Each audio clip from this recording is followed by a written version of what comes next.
दुनिया हम animal lovers को पागल कहती है। अगर हमको इनकी भूख, प्यास और दर्द महसूस होता है तो हाँ, हम पागल हैं। हम उन लोगों की तरह नॉर्मल इंसान नहीं हैं जिनको ये सब महसूस ही नहीं होता।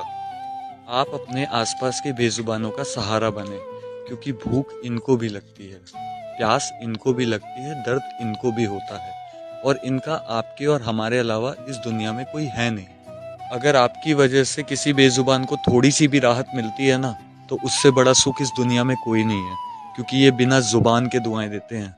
100 बार जन्म लूं तो भी